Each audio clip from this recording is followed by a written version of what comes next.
kadang Ica juga nggak mikir sampai mati dulu deh misalnya ya, kayak sekedar kalau misalnya ngaji gitu, misalnya Ica nunda-nunda atau gimana, Ica pikir nanti kalau tiba-tiba mata Ica ada kenapa-napa gitu ya, pas lagi praktek gitu, misalnya mata Ica kelilipan apa gitu, terus nggak bisa lihat lagi, gimana nggak bisa baca Al-Quran gitu kan, terus misalnya tiba-tiba kita suara Ica pecah gitu kan, terus putus, nggak bisa ngomong lagi, Ica nggak bisa lagi ngaji gitu kan, gimana gitu. A'udzu billahi minasyaitonir rajim. Bismillahirrahmanirrahim. Baik, rupanya mungkin tidak sabar ibu-ibu sekalian ya. Kita akan menyapa narasumber kita yang sudah masuk. Ini ibu-ibu barangkali ada yang baru kenal, ada yang baru tahu. Siapa beliau? Beliau adalah Dr. Karissa Grani ME. Ini saya sapanya apa nih Bu Dokter? Dokter Ica, apa Bunda? Apa aja, Umi.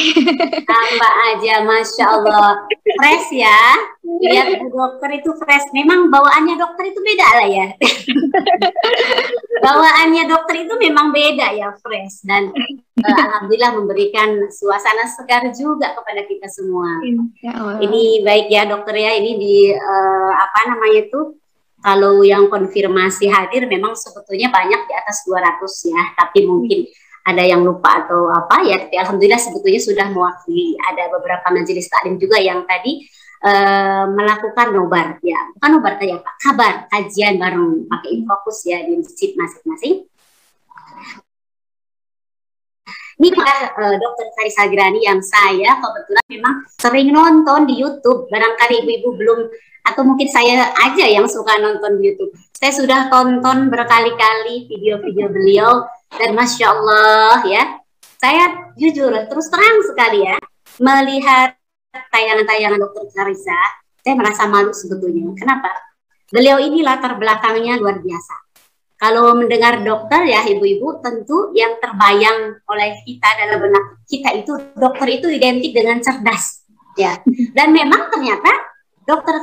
Karissa ini memang cerdas dengan latar belakang pendidikan yang kalau boleh saya katakan semua ada di level jenjang pendidikan tempatnya yang favorit lah seperti itu. Dan kemudian luar biasanya beliau karena ternyata latar belakang beliau dari masa kecil sampai dewasa ini yang nanti mungkin akan dijelaskan juga oleh Bu Dokter Ica ya. Begitu mendapatkan pendidikan yang terbaik. Beliau adalah seorang yang religius ya, tentu religius di agama sebelumnya karena kita nanti kan akan bahas ya Bu ya. Inspirasi dan motivasi beliau dari pengalaman hidup beliau. Nah, Bu Dokter, mah enggak nih, saya persilahkan Bu Dokter untuk memperkenalkan diri agar apa ini ibu-ibu tambah semangat nih ya. Kita kedatangan dokter yang spesial ya di hadapan kita, dokter yang cerdas memang. Pasti dokter itu cerdas, tapi lebih-lebih lagi Dokter Karissa ya. Dokter Ica lebih-lebih lagi. Mangga Bu Dokter silahkan. Jazakallah khairan Umi. Ya, assalamualaikum warahmatullahi wabarakatuh. Waalaikumsalam warahmatullahi wabarakatuh. Alhamdulillah ya, ada senangnya juga ya dari Zoom jadinya bisa lebih banyak ketemunya ya dari berbagai daerah, bahkan tadi sampai Banjarmasin ya. Alhamdulillah pernah juga 1 tahun saya di Banjarmasin, dokter PTP di Barito Kuala gitu. Alhamdulillah. Siapa tadi yang Banjarmasin ya? Alhamdulillah gitu. Kalau boleh kenalan, tadi betul seperti di Kalmi.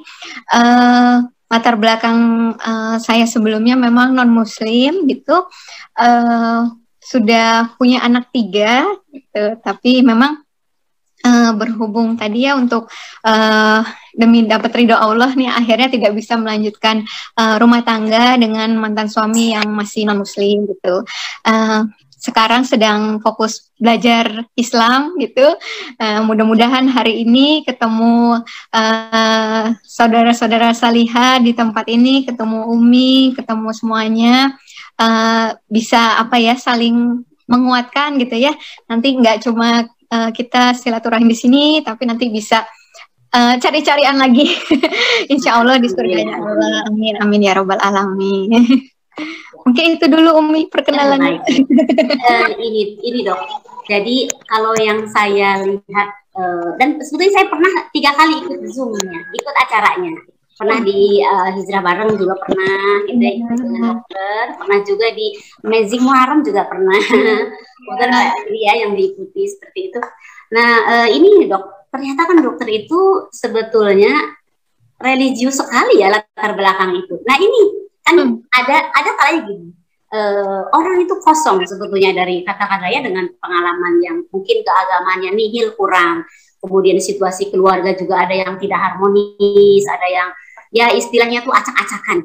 Nah biasanya orang seperti ini yang sedang galau, yang kemudian merasa kosong jiwanya, ini banyak kemudian yang bertemu alhamdulillah dengan hidayah. Nah ini masalahnya dokter ini justru adalah dokter yang sangat religius, karena dari kecil pun gitu lingkungannya itu adalah lingkungan keagamaan yang sangat kental.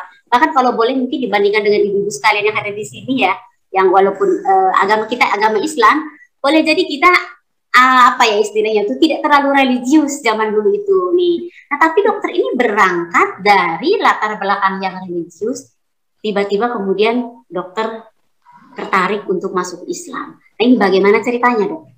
Iya, Masya Allah. Ya, itu mungkin yang dulu nggak ngerti ya, orang nyebut hidayah itu apa. Nah, baru tahu rasanya inilah hidayah dari Allah gitu ya. Yang saya juga berusaha bendung nggak bisa, Umi gitu. Jadi, mungkin masih banyak orang-orang seperti saya yang mungkin sudah lihat keindahan Islam, terpesona dengan Islam, tapi memang belum ada keberanian memutuskan gitu ya untuk akhirnya kembali ke fitrah sebagai Islam gitu.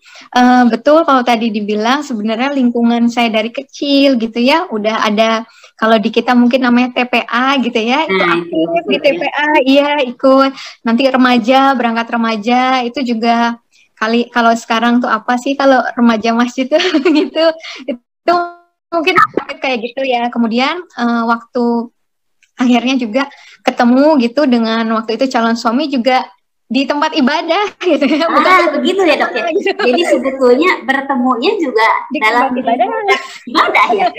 Sama dok, saya juga sama ketemunya di lingkungan masjid ya. Jadi kalau dokter bukan di masjid ya.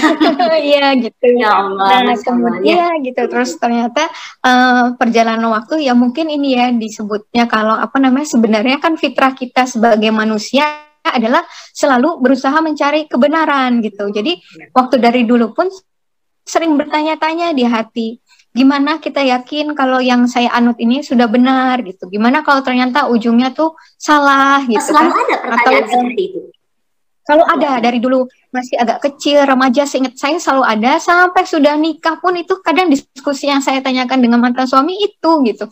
Jadi sudah ada pertanyaan itu, tapi lebih ke tadi ya, lebih untuk mencari kebenaran gitu. Mungkin kalau ada orang yang berpikir mungkin karena kecewa lah dengan kondisi rumah tangga atau sebagainya gitu, kalau mau kayak gitu namanya rumah tangga selalu ada masalah sebenarnya gitu kan. Tapi sebenarnya kita selalu berusaha untuk mempertahankan gitu. Sampai akhirnya kalau sudah soal akidah itu memang demi dapat ridha Allah gitu. Ketika saya tahu, tadinya saya nggak tahu gitu, saya pikir bisa jalan sama-sama gitu, toh banyak gitu rumah tangga yang saya tahu memang beda agama gitu, tapi ternyata setelah balik lagi ke dalam Al-Quran itu ternyata nggak bisa gitu ya. Dan ya udah akhirnya saya pikir saya juga dikatakan kok kamu nggak kayak menomorssekiankan keluarga, menomorssekiankan suami dan anak-anak gitu ya demi Islam, dibilang gitu. Tapi saya bukan memilih Islam, saya memilih Allah gitu. Jadi Allah itu dibandingkan dengan keluarga itu kan masih makhluk ya. Jadi waktu itu saya berpikirnya ya saya memilih Allah gitu. Allah kan di atas makhluk gitu. Dan kalau saya memilih Allah yang maha segala-galanya, sekalipun saya harus kehilangan semuanya, tadinya saya berpikir udah akan sebatang kara lah kalau saya ambil keputusan ini. Kan banyak ceritanya mualaf tuh dibuang keluarganya lah, dipisahin dari anaknya mungkin kalau udah menikah. Nah itu saya udah ikhlas lah, udah gitu kan, saya punya Allah, sudah lebih dari cukup kalau saya punya Allah, karena Allah bisa masa sih Allah nggak sanggup mengembalikan gitu ya, yang nanti kan hilang gitu. Saya waktu itu berpikir itu aja gitu, belum mikir jauh-jauh. Walaupun setiap ditanya mau ngapain abis ini, mau ngapain, itu tuh selalu nggak tahu. Saya jawab nggak tahu. Jadi gelap banget waktu saat itu. Tapi masya Allah betul kalau Allah bilang Allah nggak akan membebani seseorang melebihi kesanggupannya. Itulah yang Allah kasih buat saya gitu. Mungkin saya pikir tadi saya kuat lah ya, saya sebatang kara gitu, tapi mungkin Allah paling tahu anak ini mah nggak mungkin kuat gitu. Jadi masih akhirnya Allah kasih kemudahan. Alhamdulillah sekarang sudah kondusif sama mantan suami, keluarga mantan suami, sama keluarga orang tua, sama anak-anak semua, adik-adik gitu. Alhamdulillah gitu. Ya.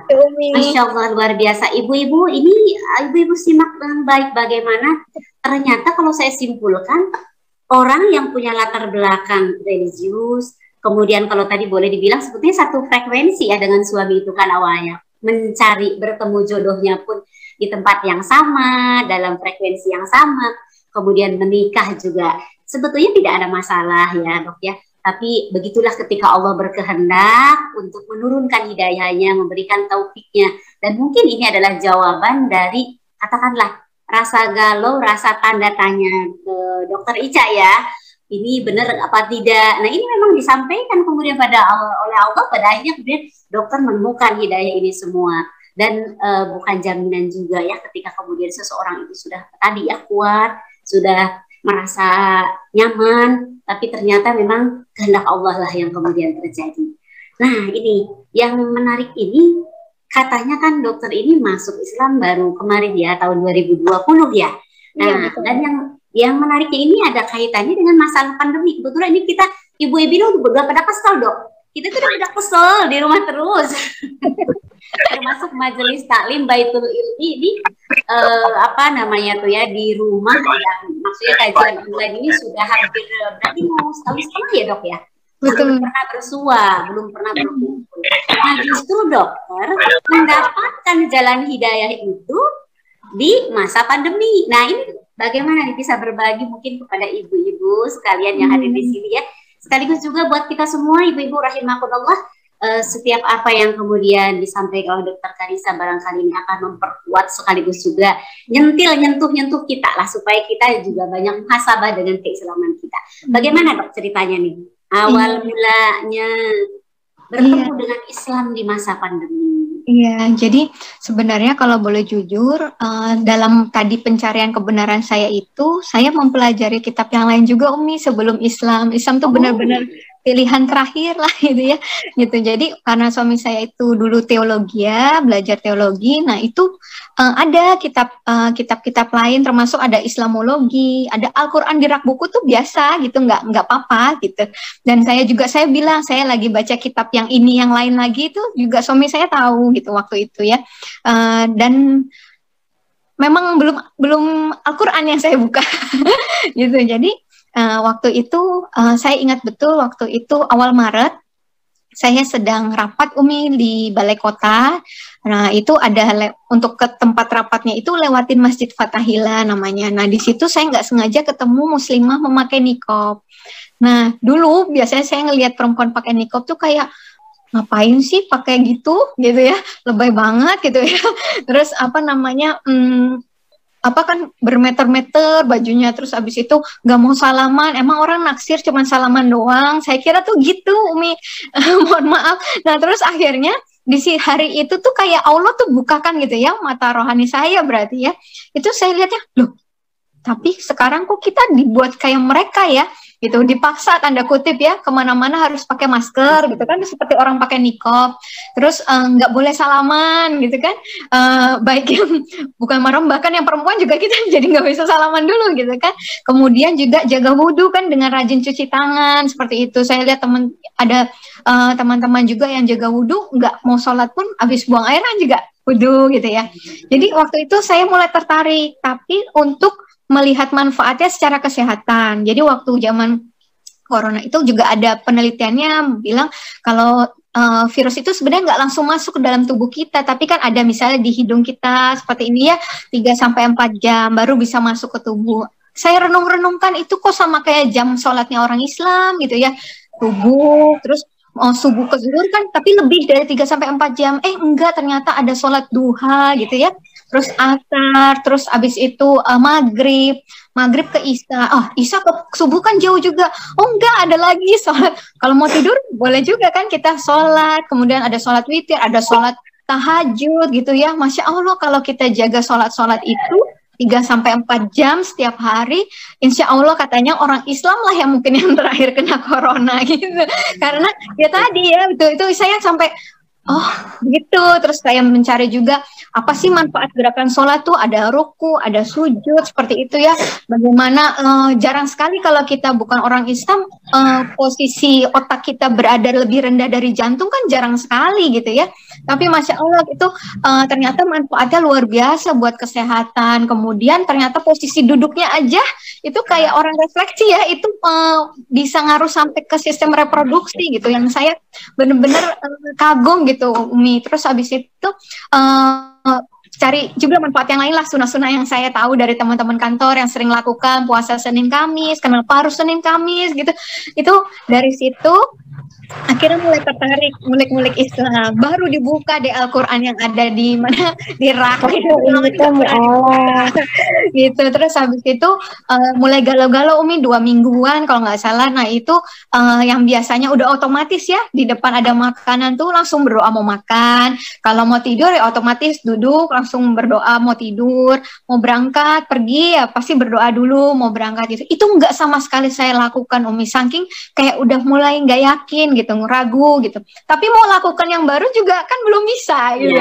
Jadi 2 minggu tuh rasa bener-bener kayak orang apa ya, kayak kalau digambarin tuh kayak orang di persimpangan jalan, kiri enggak, kanan enggak gitu.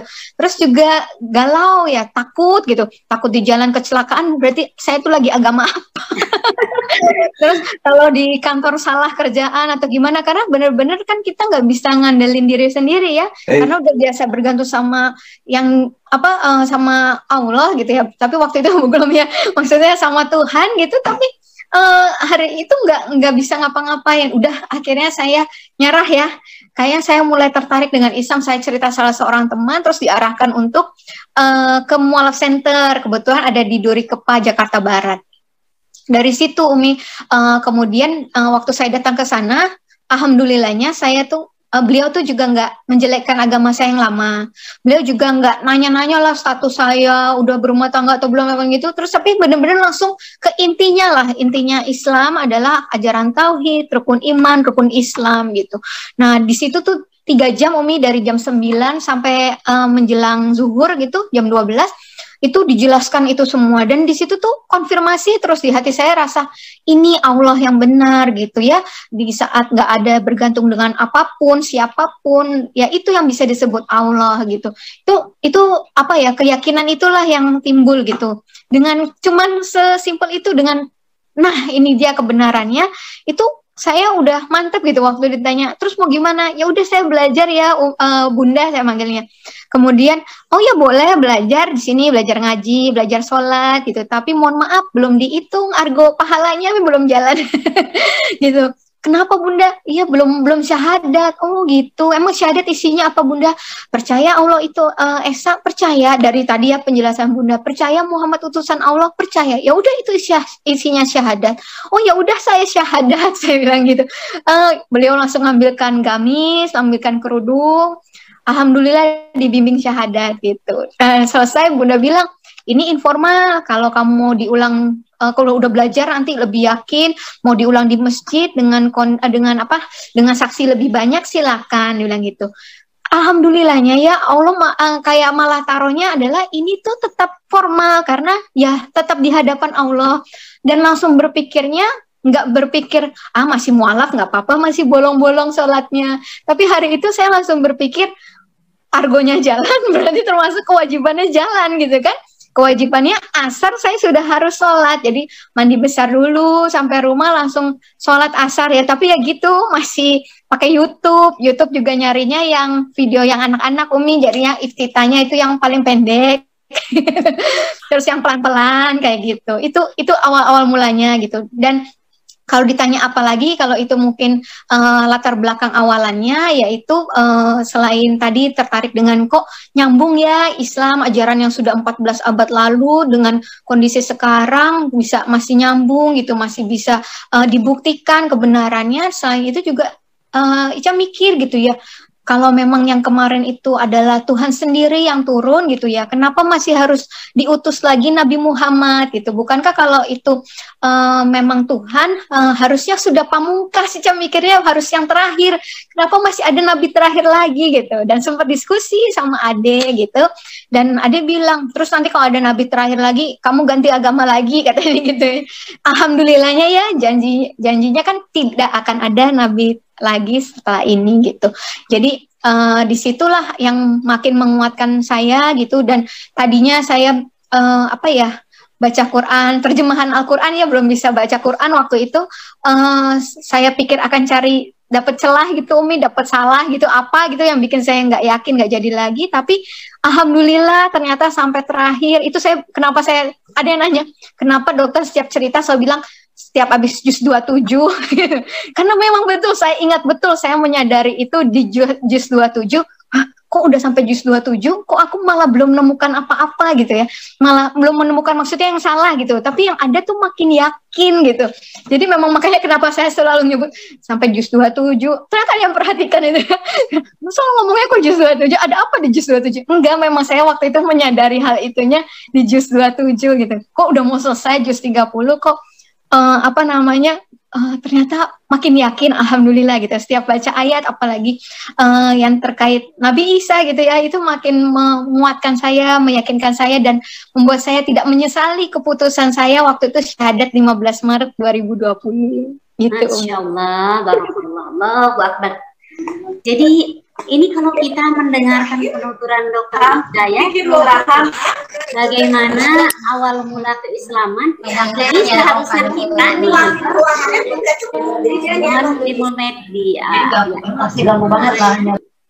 dimatikan yang lain ya. Kita ini buat kita yang sudah memeluk Islam jauh lebih lama, bahkan kita itu kan besar di keluarga muslim ya. Sudahkah kita seperti Dokter Ica? Ini tadi kalau dikupas manfaatnya, ternyata dalam gerakan sholat aja begini, dalam masalah kesehatan ini tadi sampai mengatakan seharusnya orang Islam paling terakhir kena corona ya, saking menjaga kebersihannya.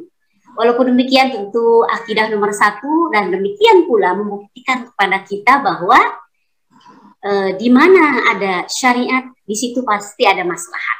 Jadi kita sholat, ternyata Allah itu sudah menjadikan syariat sholat itu dengan segala keunggulannya, dengan segala manfaatnya, dengan segala hal yang membuat kita maslahat. Dan itu kemudian kita perintahkan sholat. Walaupun kita sholat tidak boleh karena melihat adanya asas manfaat ya. Tidak boleh kita melakukan satu amal karena ada manfaat. Kita sami'na wa ata'na saja terhadap perintah dan larangan Allah. Adapun kemudian di sana ada maslahat, ada manfaat, ada kebaikan, itulah barokahnya syariat, itulah kemaslahatan dalam syariat. Ini menarik sekali Dok ya.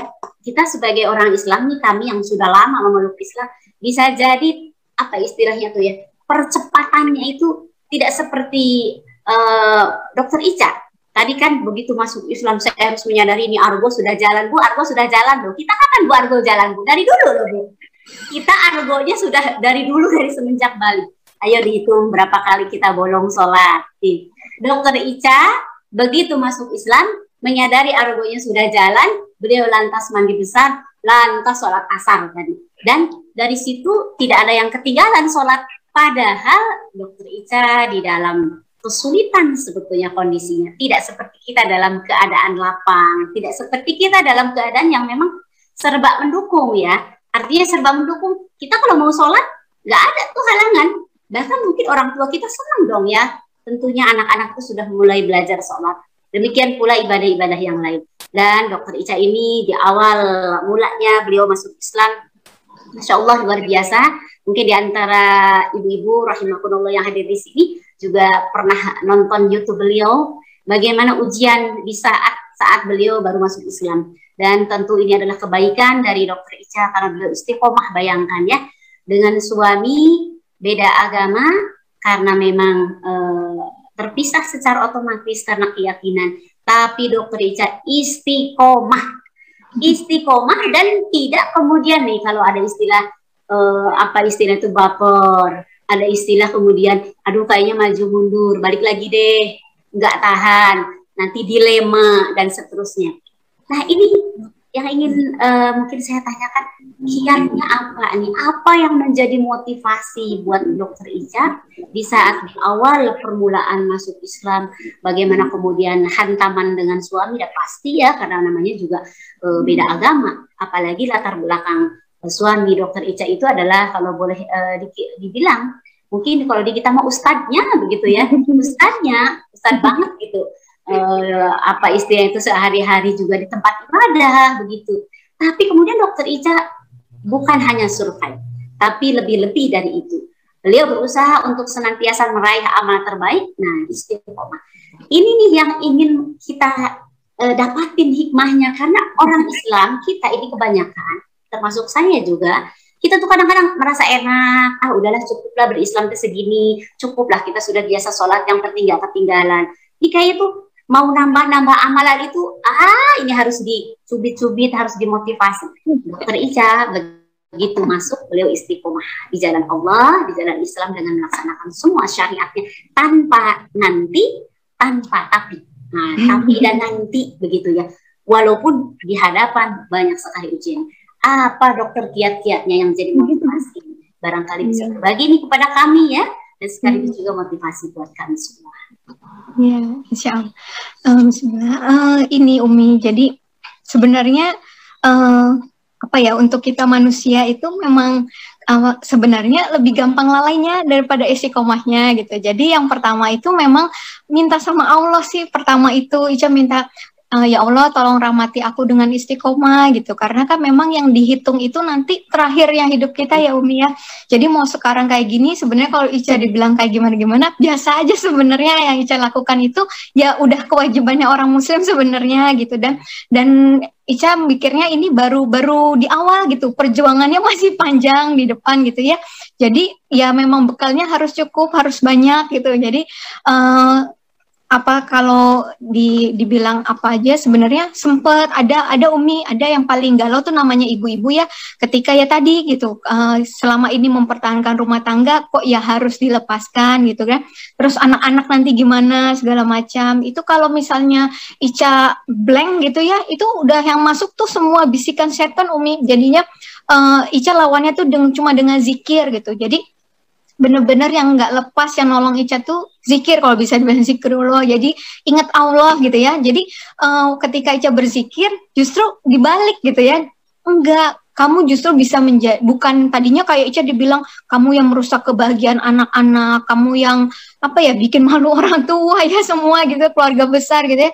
Tapi enggak, malah dibalik, mungkin kamu bisa menjadi sebab mereka dapat hidayah gitu ya. Jadi tuh jadi tenang gitu lagi gitu. Terus ada Ica galau waktu itu, aduh anak-anak gimana gitu ya, kalau sampai Ica kehilangan anak-anak. Alhamdulillah kita lari lagi ke Al-Quran, dapat Quran surat Saba ayat 37, bukan hartamu dan anak-anakmu yang mendekatkan dirimu kepada kami gitu. Tetapi orang-orang yang beriman, yang melakukan kebajikan, yang akan mendapat balasan berlipat ganda, dan yang akan aman sentosa di tempat-tempat yang tinggi, yaitu dalam surga. Jadi waktu itu Ica langsung, oh ya udah gitu.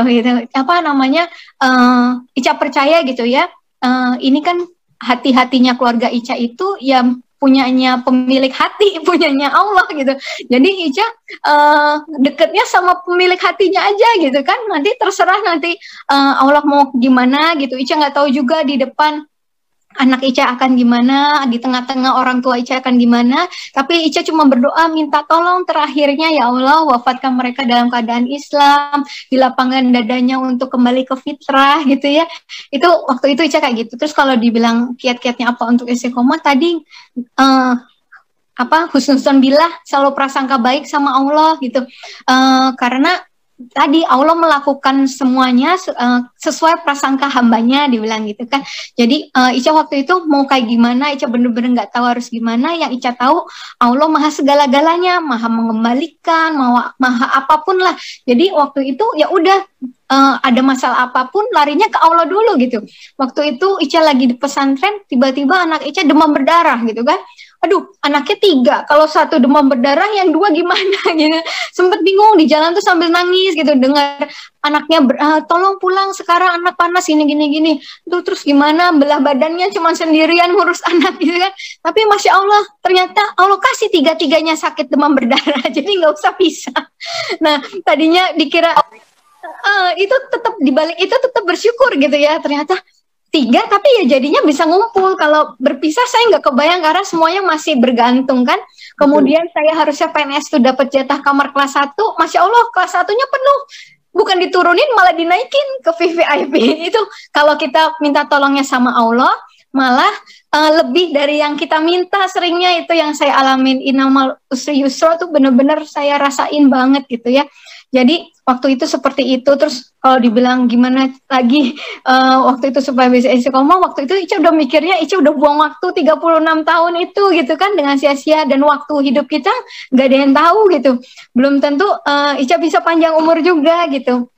Jadi siapa tahu kadang Ica juga nggak mikir sampai mati dulu deh misalnya ya, kayak sekedar kalau misalnya ngaji gitu, misalnya Ica nunda-nunda atau gimana, Ica pikir nanti kalau tiba-tiba mata Ica ada kenapa-napa gitu ya, pas lagi praktek gitu, misalnya mata Ica kelilipan apa gitu, terus nggak bisa lihat lagi, gimana nggak bisa baca Al-Quran gitu kan, terus misalnya tiba-tiba kita suara Ica pecah gitu kan, terus putus, nggak bisa ngomong lagi, Ica nggak bisa lagi ngaji gitu kan, gimana gitu. Jadi Ica selalu berpikir kayak gitu sih. Belum sampai mungkin kalau orang susah ya berpikir ingat mati gitu ya.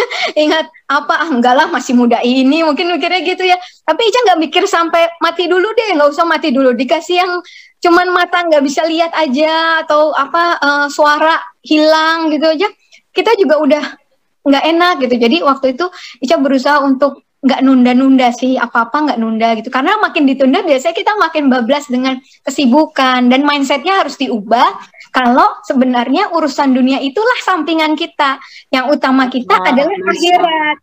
Jadi hidupnya Ica dari jam sholat ke jam sholat selanjutnya, di tengah-tengahnya ya Ica isi dengan bekerja, diisi sampingan dengan praktek misalnya, tapi yang utama ya sholat-sholat itu, ya ngaji-ngaji itu gitu. Jadinya nggak berat. Kalaupun ada masalah di kantor, kalaupun ada masalah dengan yang hal-hal lain, tenang aja, itu kan sampingan gitu ya. Jadinya itu mungkin nih kalau bisa bagi sedikit tipsnya Umi. Nah, ini ibu-ibu kita malu ya sama dokter Ica ya.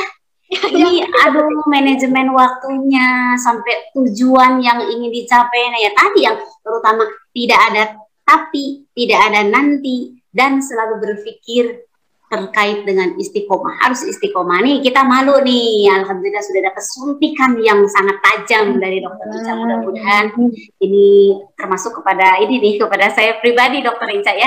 Karena kita itu merasa tenang, orang lain belum biasa kok. Pengajian kita banyak diikutin gitu kan ya. Tenang, berkerudung alhamdulillah, ngaji segala macam. Tapi ternyata Masya Allah, tadi banyak zikir, banyak kembalinya kepada sang pemilik ya. Kita berdoa ibu-ibu kepada Allah itu supaya kita dikuatkan, diistiqomahkan. Allahumma sabbit qalbi ala dinik. Nah, begitu ya. Allahumma sabbit qalbi ala dinik. Ya Allah, tetapkanlah hatiku ini, istiqomahkan hatiku ini ala dinik, atas agamamu. Memang betul harus senantiasa memohon kepada Allah karena kita tidak bisa tanpa pertolongannya. Baik Dokter Ica, mungkin sedikit ini mengingatkan terkait dengan tema kita. Tema kita hari ini adalah meraih kebahagiaan hakiki dengan meneladani baginda Nabi Muhammad SAW. Memang saat ini momen Maulid Nabi yang walaupun sebetulnya kemarin ya, ini ternyata digeser ke hari Rabu. Tapi walaupun sudah berlalu 12 Rabiul Awal, tentu ini adalah bulan yang diberkahi, yang kita seharusnya bisa mengambil ibrah dari Maulid Nabi ini. Allah berfirman di dalam Al-Quran, A'udzubillahi minasyaitonirrajim. Laqad kana lakum fi Rasulillahi uswatun hasanah liman kana yarjullaha wal yawmil akhir wa dzakarallaha katsiran. Telah ada suri teladan itu pada diri Rasulullah SAW. Jadi teladan kita itu ibu-ibu rahimakumullah, idola kita yang wajib kita teladani itu bukan, maaf nih, public figure, bintang film, apalagi itu artis-artis yang sekarang begitu marak sekali ya, atau siapapun. Tapi kita sudah dipilihkan Allah. Kalau kita mau selamat dunia dan akhirat, maka baginda Nabi Muhammad SAW lah teladan kita dalam seluruh aspek. Ini catat baik-baik ya, dalam seluruh aspek. Artinya yang kita lakukan, yang kita amalkan itu adalah seluruh syariat. Tidak hanya yang kita ikutin, hanyalah sholatnya saja, zakatnya saja, puasanya saja, tapi seluruhnya. Nah, bagaimana kita memahami syariat? Tentu salah satunya itu adalah kita banyak mengaji. Kalau kita hanya duduk di rumah, ya tidak produktif, tidak mau dengerin ceramah di YouTube, tidak mau datang ke majelis taklim, tidak mau membaca buku, tidak mau mendengar kajian-kajian, bagaimana mungkin ya ilmu-ilmu itu datang memenuhi benak-benak kita dengan sendirinya? Tidak mungkin. Maka dicarilah karena kita menginginkan jalan selamat. Di dalam hadis ya, Rasulullah pernah bersabda, dan ini merupakan wasiat Rasulullah SAW kepada kita. Kata Rasulullah apa? Taraktu fikum. Aku tinggalkan fikum di tengah-tengah kalian. Untuk kalian itu. Apa yang ditinggalkan oleh Rasulullah? Amroni. Dua perkara. Dua hal. Dua macam. Ya. Lan tadillu. Yang kalian itu lan tadillu. Menggunakan kata lam dengan itu selamanya. Berarti maknanya itu. Selamanya lam tadillu, kalian itu tidak akan pernah tersesat, kata Rasulullah.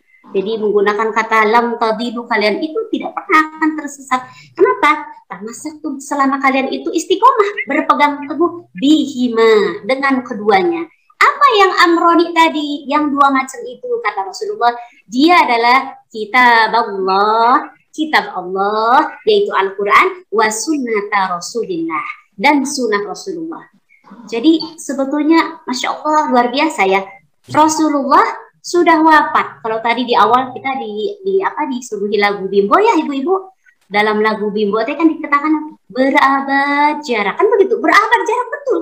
Kita sudah lebih dari 1400 tahun berpisah dengan Rasulullah, dan secara zohir kita tidak mungkin bersua dengan Rasulullah SAW. Tapi Allah melalui lisan Rasulullah ternyata telah berucap, ditinggalkannya dua perkara yang sangat berharga, warisan yang sangat berharga ini, yaitu Al-Quran dan Sunnah, yang apabila kita berpegang teguh kepadanya tidak akan pernah tersesat. Nah, ini ada pertanyaan, mungkin ini terakhir saja ya Dokter Ica ya. Ini kan momen Maulid nih. Ya. Kalau saya melihat IG-nya Bu Dokter ini luar biasa, bikin saya malu. Itu isinya itu, ibu-ibu, Dokter Ica itu isinya IG-nya itu semua tulisan. Apapun ketika beliau dapat ilmu, beliau tulis, beliau share. Saya juga jadi nyari-nyari dari situ ya. Ternyata beliau itu rajin sekali. Nah, padahal beliau baru berislam kemarin ya. Baru berislam kemarin. Nah, kita makanya kalau ngaji di BI juga jarang pada nulis ya. Turun dari tangga, semua kabur juga itu. Banyaknya kabur juga. Tapi Dokter Ica ditulis. Terus kemudian di-share, itu jadi amal kebaikan. Nah, ini yang ingin mungkin Umi tanyakan, saya tanyakan tuh begini. Sejauh sekarang sepanjang berislam, katakanlah ya ini sudah setahun lebih, tentunya sudah banyak sekali referensi yang dibaca, termasuk juga sosok baginda Nabi Muhammad SAW. Nah, dalam momen kali ini, momen Maulid Nabi ini, kira-kira kalau menurut Bu Dokter, apa nih yang paling kemudian harus digarisbawahi dari sosok Rasulullah ini, kaitannya mungkin dengan keislaman kita, terutama ya dari keislaman kita. Setelah mungkin kan kalau sebelumnya tidak mengenal sosok Nabi Muhammad itu seintens sekarang. Kalau sekarang bukan hanya mengenal, tapi dipelajari, dihayati, diamalkan. Kalau dulu kan mungkin kenalnya, Nabi Muhammad itu nabinya umat Islam, kan mungkin begitu ya. Kalau sekarang, Masya Allah luar biasa. Kira-kira Bu Dokter gimana nih, mengenal sejauh mana, mengenal sosok baginda Nabi, keteladanan ini seperti apa yang ingin dibagikan kepada ibu-ibu sekalian di sini. Sekaligus juga ini adalah pesan dari Dokter Ica kepada kita semua ya. Ini kaitannya dengan momen Maulid Nabi. Silakan Bu Dokter. Iya. Makasih Umi. Jadi Ica dulu tuh heran gitu ya, kenapa umat Islam tuh begitu menjunjung tinggi Nabi Muhammad gitu ya. Padahal dengan segala macam ya fitnah terhadap Nabi Muhammad gitu, ada dibilang pedofil, poligami dan sebagainya gitu. Tapi juga kok di satu sisi bisa begitu dimuliakan gitu ya, dibilang manusia paling mulia gitu. Tapi kok juga nggak jatuh dalam menyembah Nabi Muhammad sebagai Tuhan gitu. Ica sempat cari-cari gitu ya, kenapa sih Nabi Muhammad dibilang manusia paling mulia, berakhlak Al-Quran dan sebagainya. Masya Allah ternyata di cerita-cerita itu ada malah 4 kali momen di mana ternyata memang ada malaikat membelah dada Nabi Muhammad, kemudian dibasuh dengan air zam-zam gitu, Masya Allah gitu ya. Umur 40, kemudian ada yang sebelum nerima kenabian dan waktu sebelum Isra Mi'raj ya, Umi kalau nggak salah. Nah itu jadi di situ pantes aja gitu ya, kok bisa sebegitunya gitu. Itu ya waktu itu pertama dapat seperti itu. Terus itu tuh berpikir juga ya, kok Nabi Muhammad bisa segitu rendah hatinya ya. Beliau kan kayak miskin gitu ya, sampai masa nahan lapar tuh pakai digantung batu gitu kan ya, Umi perutnya gitu ya. Saya bilang kok masa miskin sih, kan waktu ngelamar Bunda Khadijah aja kan pakai 20 unta gitu, kalau dihitung anggap 30 juta, udah mau 1M 600 juta gitu ya. Zaman dulu ya, tadi lebih dari 1400 tahun yang lalu gitu, berarti kan orang kaya gitu. Tapi kok Masya Allah gitu, sampai rela hartanya itu semua dipakai di jalan Allah buat Islam itu.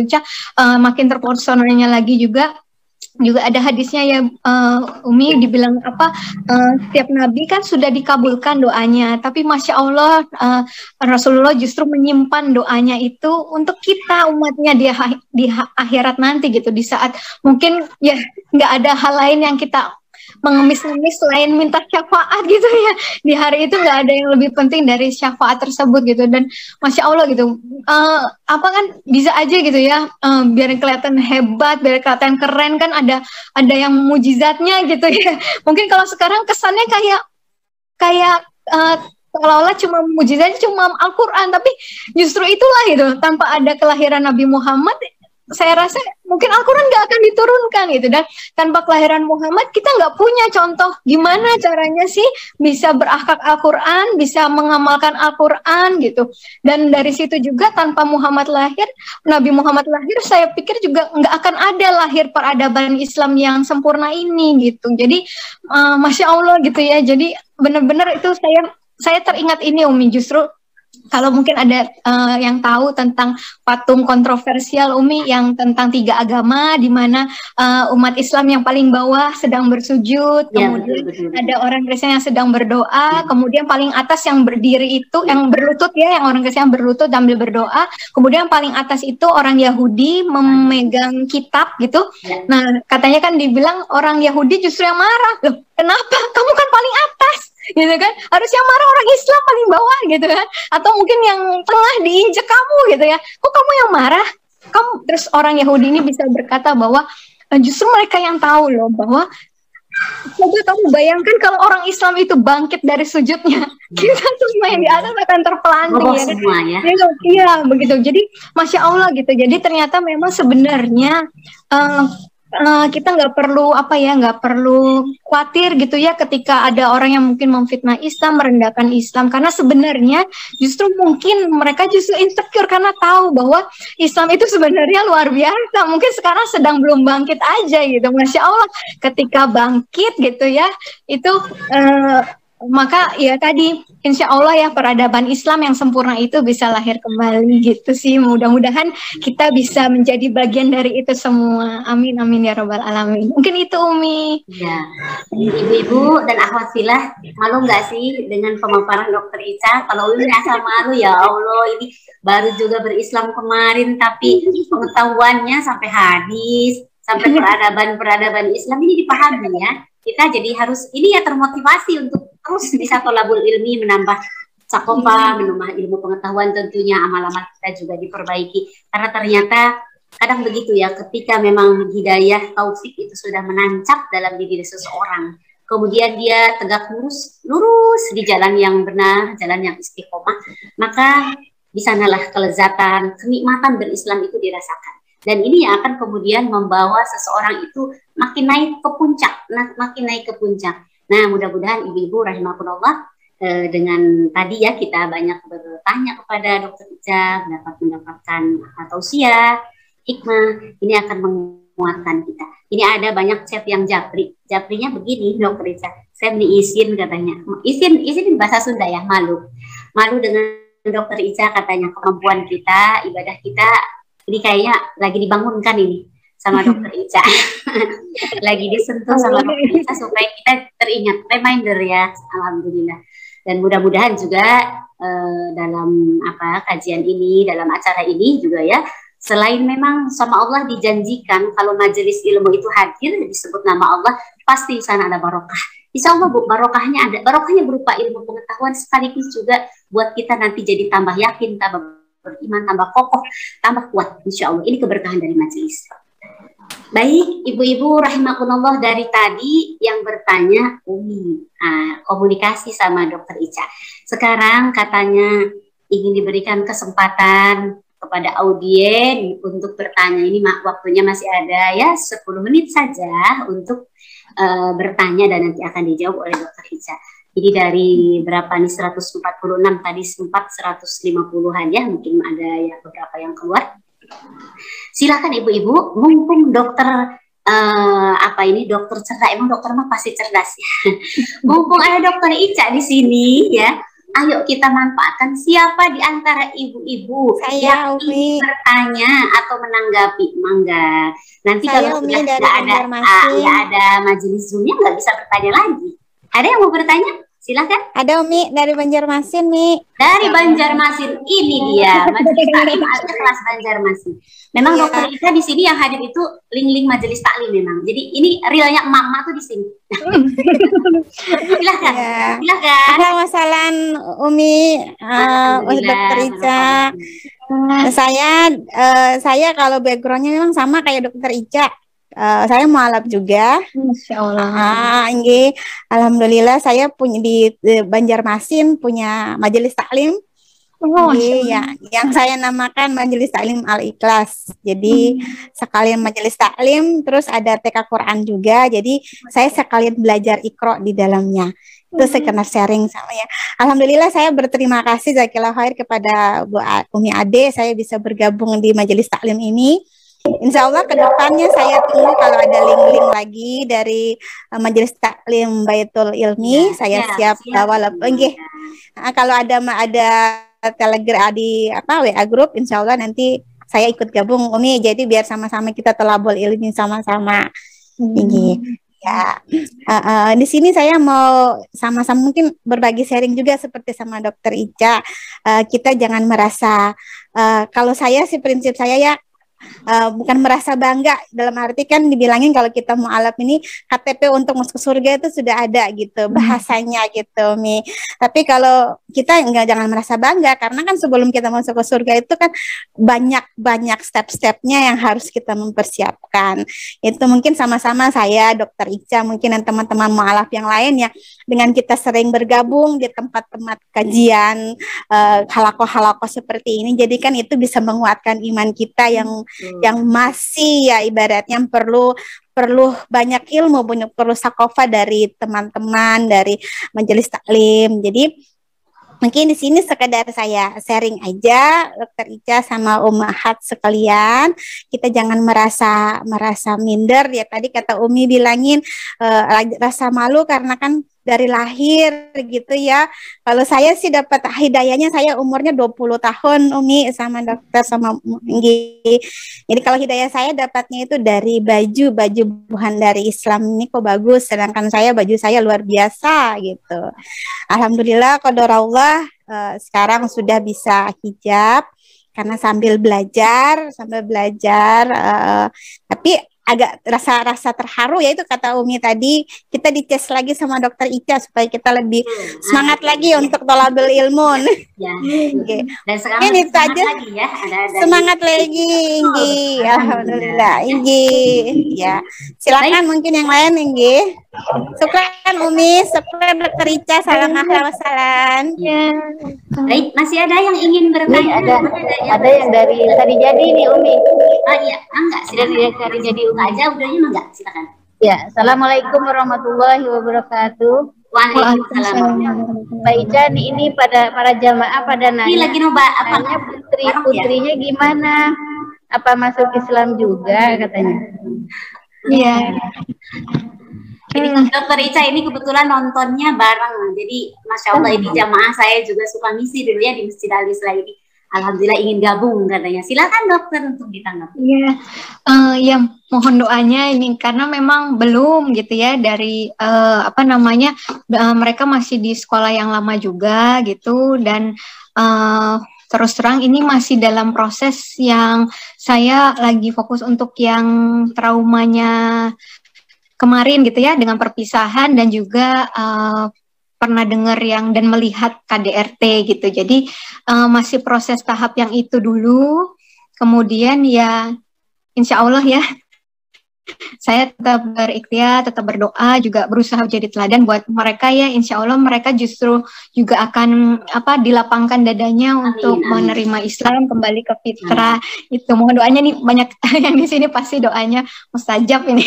Amin amin. Kita doakan ya ibu-ibu buat kebaikan. Insya Allah. Ya tentu. Masya Allah luar biasa. Insya Allah Allah pasti kabulkan. Amin amin. Ya. Baik, masih ada 3 menit. Kalau ada yang mau bertanya 5 menit boleh lah ya. Jadi yang raisen Ibu Eni dari Darul Hikam ini mau bertanya kah? Atau ada lagi? Silakan langsung saja dibuka audionya, langsung perkenalkan. Karena kalau untuk nyari agak susah juga. Mangga, silakan. Ada yang mau bertanya? Dari jamaah Baitul Ilmi barangkali, dari jamaah My Home atau dari tadi Depok, dari mana nih banyak hari di sini? Silakan. Assalamualaikum. Waalaikumsalam warahmatullahi wabarakatuh. Mangga.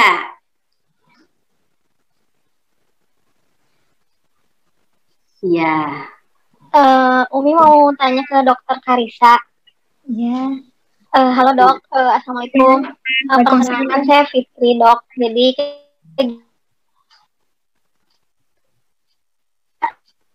saya konselor. Di bulan ini saya diamanahi usia 16 tahun yang menyatakan diri ingin keluar dari Islam. Nah, waktu itu saya pernah dapat klien juga dok yang mau keluar dari Islam. Dia hanya ikut-ikutan saja temannya gitu. Lagi ini ternyata belajar ke teolog dan teolognya itu sangat terkenal di YouTuber gitu. Nah, mungkin saya ingin bertanya sama dokter, adakah kiat-kiat apa yang bisa saya lakukan untuk dia tentang gimana ya, bahwa karena dia ingin pindahnya ke Katolik ya dok ya, karena katanya di Katolik itu lebih masuk akal gitu dibanding agama-agama lain termasuk agama Islam gitu ya. Sebenarnya ini kayak quarter life sebenarnya gitu kan, pencarian jati diri. Nah, mungkin dokter ada apa ya tips atau saran-saran untuk saya gitu ketika gimana untuk apa ya menguatkan lagi dia untuk tetap di Islam gitu dok. Ya gitu. Ya, makasih pertanyaannya. Makasih dokter. Ya, sama-sama. Kalau yang pertama udah tadi ya balik lagi Quran surat Al-Qasas ya ayat 56 ya Umi dibilang hidayah itu kan memang semata-mata milik Allah, Allah yang paling tahu gitu ya siapa yang akan menerima hidayah itu gitu kepada yang Allah kehendaki juga gitu kan, dan Allah yang paling tahu. Nah, yang satu kita harus tahu itu dulu gitu. Memang khawatirnya nanti kita jadi kecewa ketika ya kejadian gitu ya, atau malah kita jadi merasa bersalah dan sebagainya. Pertama itu dulu, tapi memang kalau misalnya mau dicoba untuk memberi pencerahan lah gitu ya ke mereka, dan memang tadi ya prinsipnya itu saya sih mikirnya kalau di Islam itu bedanya adalah kita tidak ada paksaan dalam memeluk Islam gitu ya, nggak ada Islamisasi gitu. Kalau mungkin dulu ada yang gimana, nah ini nggak ada Islamisasi. Kalaupun ada Islamisasi itu dalam lebih pengertiannya adalah kita melakukan segala sesuatunya secara Islam gitu, tapi bukan membuat orang lain jadi Islam gitu, karena memang nggak ada seperti itu dalam Islam. Nah, paling yang bisa kita kasih pencerahan, kalau saya sih yang bikin saya tercerahkan pertama itu berangkat dari kitabnya dulu gitu. Kitab suci gitu, kitab suci Al-Quran gitu ya, kalau dibandingkan dengan yang lain misalnya, atau yang tadi disebutkan tadi, apakah ada kitab suci itu yang kitab disebut suci tapi bisa ada perubahan, bisa ada revisi dan sebagainya gitu ya, dan apa namanya, ada yang diakui, ada yang tidak diakui, kemudian akhirnya dikeluarkan, tadinya dimasukkan gitu, yang saya rasa kalau ketika suci harusnya tidak ada intervensi manusia gitu di dalamnya gitu. Waktu itu sih saya berangkat dari situ dulu, keyakinan saya akan Al-Quran. Jadi ketika saya yakin Al-Quran benar-benar kitab suci, ya udah apapun isi yang ada di dalam Al-Quran itu saya jadi yakin gitu ya. Kemudian masuk ke dalam isinya Al-Quran, kalau bisa dibuka itu Quran surat Al-Maidah ayat 116, itu kan waktu itu Allah berfirman gitu ya, Allah bertanya kepada Nabi Isa, wahai Isa putra Maryam, apakah engkau yang mengatakan kepada orang-orang untuk menyembah kamu dan ibumu gitu sebagai dua Tuhan selain Allah gitu kan? Lalu Nabi Isa menjawab gitu ya, apa maha suci engkau ya Allah gitu ya, aku tuh tidak berhak mengatakan yang bukan hakku gitu kan, dan sekiranya aku melakukannya tentu engkau telah mengetahuinya gitu, karena engkau yang maha mengetahui segala sesuatu yang ada pada diriku, dan aku tidak mengetahui apapun segala yang ada pada dirimu, sungguh engkau yang mengetahui segala sesuatu yang gaib. Jadi di situ benar-benar waktu itu sih beda-beda ya, setiap mu'alaf tuh dapat ayatnya yang mana gitu. Waktu itu saya tuh tercerahkannya dengan itu gitu. Bahkan Nabi Isa sendiri pun berkata beliau bukan menyuruh menyembah Tuhan gitu ya, dan nggak ada di dalam kitab itu mengatakan itu, dan mereka nanti pasti keluarkan satu ayat yang dikatakan ada kok menyembah sembahlah aku sebagai guru dan tuan, tapi Tuhan gitu, padahal dalam bahasa aslinya artinya tuan gitu, bukan Tuhan. Dan memang nggak ada satupun Nabi Isa meminta untuk disembah gitu. Jadi di situ sih, terus mungkin akan berangkat juga dengan mereka akan berkata itu lebih mudah syariatnya daripada syariat Islam ya, kayaknya ribet banget gitu ya. Tapi Masya Allah di Quran juga dikatakan buka sesungguhnya aku tidak hendak menyulitkan kamu gitu ya, tapi justru ingin menyempurnakan nikmatmu supaya kamu bersyukur. Jadi sebenarnya Islam tuh udah enak banget kalau dijalani tuh benar-benar dibilang Islam tuh selamat ya iya gitu, karena ya udah semua mau minta pedoman tentang apa ada di dalam Islam gitu, adabnya ada di dalam Islam. Jadi mungkin berangkat dari tadi ya, benar-benar mungkin tadi ya, insya Allah ya, kan ada ayatnya juga dibilang ya, barang siapa yang Allah kehendaki untuk menerima hidayah, Allah akan lapangkan dadanya. Tapi kalau Allah kehendaki untuk tersesat, dia akan dadanya merasa sempit dan sesak gitu, seperti orang yang mendaki ke langit. Kita mendaki gunung aja udah sesak, gimana mendaki ke langit gitu. Nah itu jadi ya itu kita berdoa minta supaya teman kita, saudara kita bisa dilapangkan dadanya untuk menerima Islam gitu. Dan tadi ya mudah-mudahan ya di akhir zaman ini semakin banyak orang yang berbondong-bondong masuk ke dalam agama Allah gitu. Allahumma amin. Ya, terima kasih. Amin. Ya. Baik, ibu-ibu rahimakumullah, kalau diteruskan memang pada akhirnya lama ya dokter ya. Maksudnya saking menariknya gitu. Ya betul, kita sangat menarik sekali, memang waktu jualah ya yang membatasi kita. Mudah-mudahan nanti di lain kesempatan kita bisa kembali mengadakan acara ini, dan lebih-lebih kalau kami sih menginginkan offline. Jadi kalau offline itu bisa lebih banyak ada di majelis, mungkin di masjid ya. Kita berdoa semoga corona cepat berlalu dan kita bisa normal aktivitas kita ya, amin ya rabbal alamin. Ibu-ibu rahimakumullah, demikian sesi yang saya pandu, bagaimana tadi kita sudah menggali banyak hal, inspirasi, motivasi dari Dr. Karissa yang juga menjadi istilahnya itu muhasabah buat kita semua ya, agar kita berislam lebih baik, beramal lebih baik, dan tentu kita senantiasa memohon kepada Allah agar kita istiqomah. Sebelum saya serahkan kepada MC, izinkan saya menyapa ini yang sudah hadir. Tadi tidak tersapa, ternyata ada juga dari Majelis Taklim Jabar Rohmah, ya, ada Ibu Nuke, ada juga tadi dari Majelis, ada juga dari Majalengka, ada juga dari Malang, ada Ustazah Nuri, juga Ustazah saya ini, Ustazah Bahasa Arab ada di sini juga ya. Alhamdulillah, ada juga dari Jawa Tengah, banyak sekali dari luar ya. Mudah-mudahan kita nanti akan mengadakan kajian yang lebih spesial lagi, yang tentu memberikan manfaat untuk umat. Nah, baik Ibu-Ibu, jangan kemana-mana. Setelah sesi ini, nanti ada tausiah singkat sekaligus penutup doa dari Ibu Hajah Fatimah Al-Faqih. Beliau ini adalah kesepuhan Kota Bandung. Jadi kalau boleh dibilang, Cempet sudah ada, Cempet? Sudah. Alhamdulillah.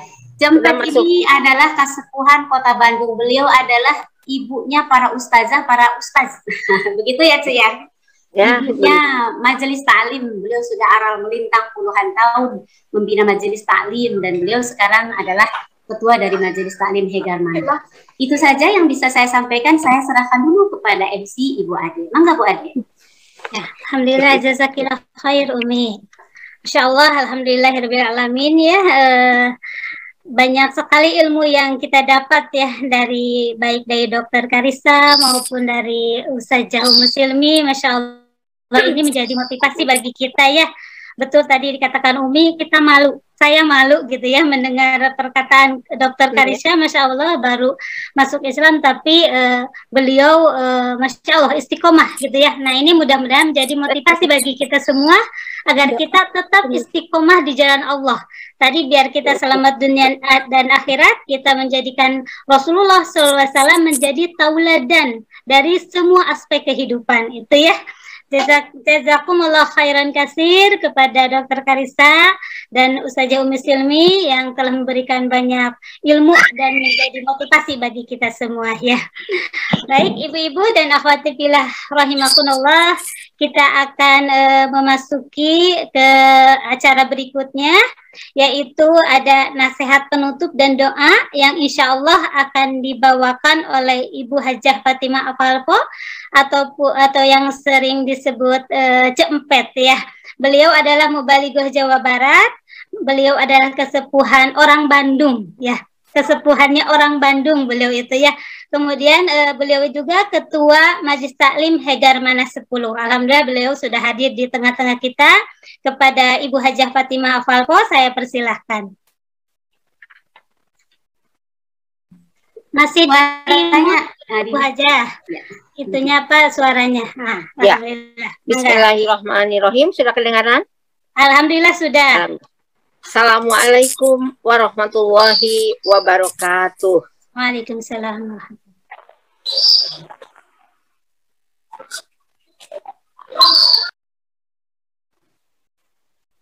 Itu dibuka lagi, unmute lagi suaranya. Suaranya di-mute lagi Bu Hajah. Ya. Maha suci Allah yang siang hari ini menghadirkan kita dalam rangka silaturahmi dan tolabul ilmi, dan sambil kita dalam hari ini mensyukuri nikmat dengan Maulid Nabi, juga alhamdulillah Baitul Ilmi menghadirkan seorang narasumber yang sangat indah, dan saya salut sekali. Saya bangga. Alhamdulillah ada penerus-penerus yang begitu baru sebentar menjadi sahabat kita, tapi telah memasuki dan telah mempelajari Quran dan hadis. Dan itu adalah satu kebanggaan dari saya sebagai seorang tua. Nanti ada penerus generasi yang akan terus mengembangkan Islam, supaya nanti tambah besar, tambah mengerti, dan tambah nanti pengikut-pengikut. Dan anak-anak akan menjadi tumbuh dengan remaja, dan insya Allah akan mendapatkan ilmu-ilmu Islam yang telah Dokter Ica pelajari. Alhamdulillah saya bisa bertemu dengan Dokter Ica. Dulu saya mengajar di FKG, dosen-dosen dokter gigi di Bandung, ya, di Unpad. Alhamdulillah sekarang ketemu Ustazah dokter gigi. Alhamdulillah. Umi, itu alhamdulillah datangnya para pendengar sekalipun daring, itu adalah berkah yang sangat besar dari Allah Subhanahu wa Ta'ala. Semoga nanti cita-cita Umi mempunyai bangunan yang bisa memasuki supaya fokus ke semuanya, tempat untuk mencari ilmu. Karena bagaimanapun juga tolabul ilmi itu sama dengan hijrahnya, bagaikan Rasul hijrah ke Madinah. Ini kita hijrah untuk memperdalam ilmu-ilmu Islam. Dan orang yang sedang mencari ilmu apabila wafat itu jihad, sayang. Itulah yang menjadi kebanggaan. Mudah-mudahan Baitul Ilmi ini mendapatkan rahmat dan barokah dari Allah. Amin, Dokter Allah, Ica amin. juga doa-doanya mudah-mudahan para putranya nanti dibukakan pintu hidayah oleh Allah, karena hanya Allah lah yang akan membuka hidayah, dan Allah memberikan hidayah kepada yang dikehendakinya. Hanya itu aja. Kenapa kita mensyukuri nikmat dengan sekarang lahirnya Nabi Muhammad? Tiap hari kita mengucapkan asyhadu alla ilaha illallah wa asyhadu anna Muhammadar Rasulullah 5 kali sehari. Karena kita bersaksi bahwa semua ajaran-ajaran Rasul patut kita teladani, cara-cara ibadah Rasul terus kita ikuti, dan apabila kita berpegang teguh kepada Quran dan sunnah Rasul, selamatlah hidup kita dunia maupun akhirat. Itulah yang kenapa. Dan hari ini Baitul Ilmi mensyukuri nikmat dengan hadirnya Dokter Ica. Kalau saya sih udah kenal Dokter Ica. Kalau Dokter Ica kan ke Baitul Ilmi, semua pada kenal dan pada senang. Dan saya juga bangga dengan perjalanan Ibu Dokter Ica yang harus kita jamaah-jamaah Baitul Ilmi ikuti. Jadi dia membaca, dia mempelajari, kemudian mengaktualisasikan dalam kehidupannya. Itulah yang namanya masuk Islam secara kapah, ya. Jadi tolong itu. Kemudian dalam mempelajari ilmu ini memang banyak ujian, banyak kendala untuk berbuat kebaikan itu.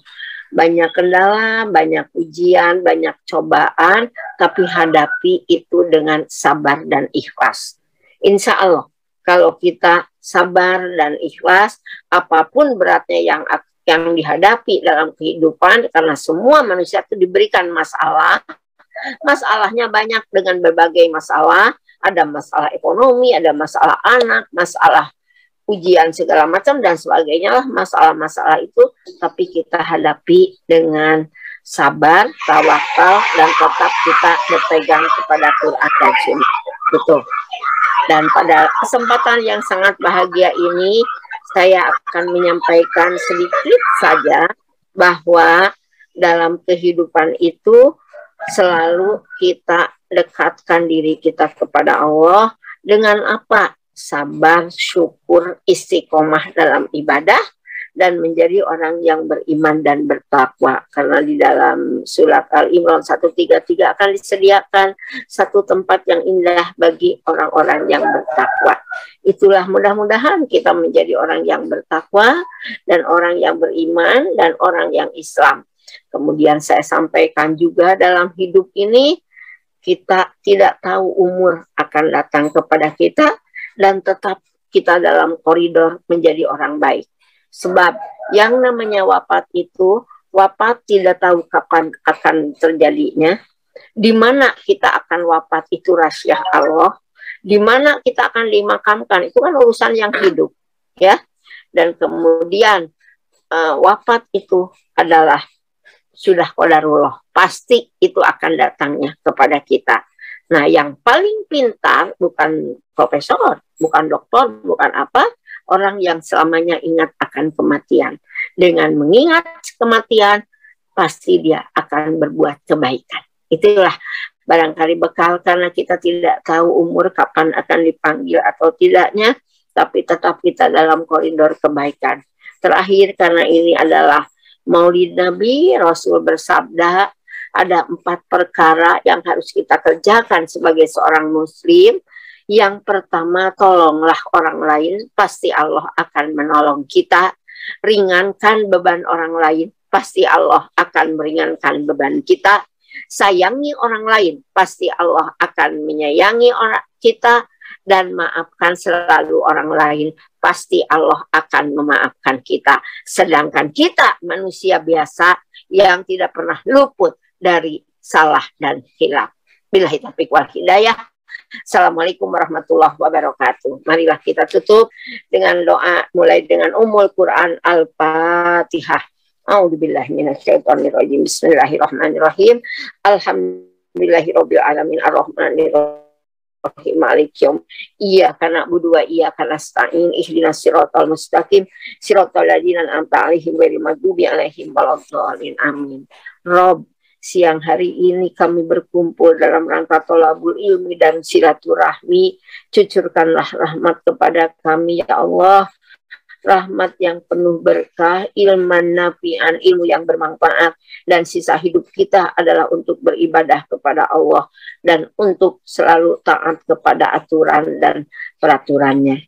Rob, mudahkan segala urusan-urusan kami, lancarkan usaha-usaha kami, kabulkan ya Allah doa dan permohonan kami. Rob, kami ketitipan anak mantu dan cucu kami, sehatkan mereka, solehkan mereka, berikanlah rezeki yang berkah kepada mereka, dan menjadi orang nanti yang taat kepada agama Allah. Ya Allah, ya Rabbana, ampuni dosa kedua orang tua kami, baik yang masih hidup maupun yang telah tiada. Berikanlah taufik dan hidayah kepada kedua orang tua kami, dan tempatkan apabila mereka sudah dipanggil oleh Allah, digolongkan menjadi ahli surga. Ya Allah, ya Rabbana, kami berkumpul ini, semoga Allah segera menyelesaikan corona ini supaya kita bisa berkumpul, pengajian, bersilaturahmi lagi, menimba ilmu dan menambah ilmu untuk kehidupan dan bekal kita kelak di dunia dan di akhirat. Ya Allah, ya Rabbana, suatu saat pasti kita akan dipanggil Allah.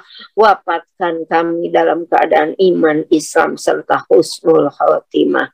Rabbana taqabbal minna innaka antas samiul alim wa tub alaina innaka antat tawwabur rahim. Rabbana atina fid dunya hasanah wa fil akhirati hasanah wa qina adzabannar. Subhana rabbika rabbil izzati amma yasifun wa salamun alal mursalin walhamdulillahi rabbil alamin.